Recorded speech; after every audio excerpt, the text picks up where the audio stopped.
Salut sur vous. En quête de patrimoine, découvrons notre histoire. La vie des saints. 18 août, nous fêtons la Sainte Hélène. Saint Ambroise nous apprend que la mère du grand Constantin était d'une condition très obscure.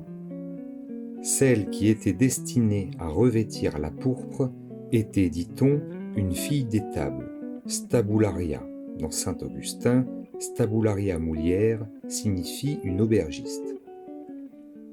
Dieu l'a élevée de l'étable au trône, d'estercore ad regnum.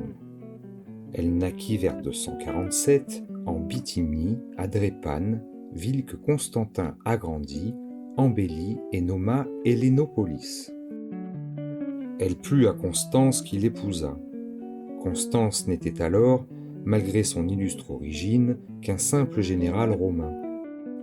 De ce mariage naquit, selon l'expression d'Eusèbe, le plus grand, le plus illustre des empereurs, Constantin. Lorsque Constance, créée César, fut appelée, ainsi que César Galère, à partager l'autorité impériale avec les Augustes Dioclétien et Maximien Hercule, il sacrifia Hélène à une combinaison politique. Il l'éloigna pour épouser Théodora, belle-fille de l'empereur Maximien. Constantin, alors âgé de 18 ans, en 292, fut séparé de sa mère et remis comme gage de la fidélité de son père à Dioclétien, qui l'attacha à sa personne. Lorsqu'il succéda à son père, Hélène se rendit auprès de son fils.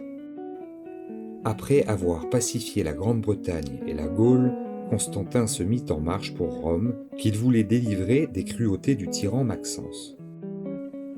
Ayant aperçu dans les airs une croix lumineuse avec cette inscription « In hoc signo vinces », tu vaincras par ce signe.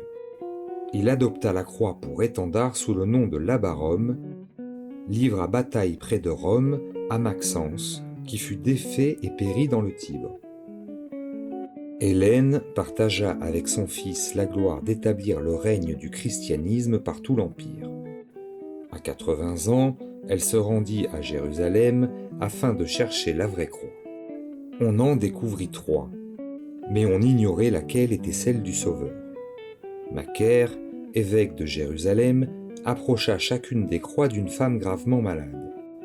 2 ne lui firent rien, la 3e la guérit instantanément. Hélène en laissa une partie dans l'église qu'elle fit construire sur le calvaire et porta le reste à Constantin, qui érigea dans Rome l'église de Sainte-Croix en Jérusalem. Hélène mourut dans les bras de son fils en 328. 18 août, Saint Agapite, martyr. Agapite ou Agapète est un martyr vénéré à Préneste, Palestrina, où une inscription du IVe siècle atteste l'importance de son culte. Une église construite par les soins du pape Félix III, 492, lui fut dédiée à Rome.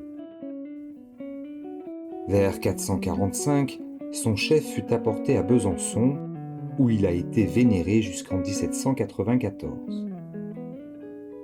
L'Office nous rapporte quelques éléments de sa vie. Il n'avait que 15 ans et déjà aspiré au martyre. Sur l'ordre de l'empereur Aurélien, vers 257, il fut cruellement flagellé avec des nerfs de bœuf. On le jeta ensuite dans un affreux cachot où il demeura 4 jours privé de nourriture. À sa sortie de prison, il fut de nouveau fouetté, puis on le suspendit au-dessus d'un grand feu afin de l'étouffer par la fumée. Alors, on lui brisa les mâchoires. Il fut ensuite exposé aux bêtes, mais celles-ci ne lui firent aucun mal. Il termina victorieusement son intrépide combat en ayant la tête tranchée.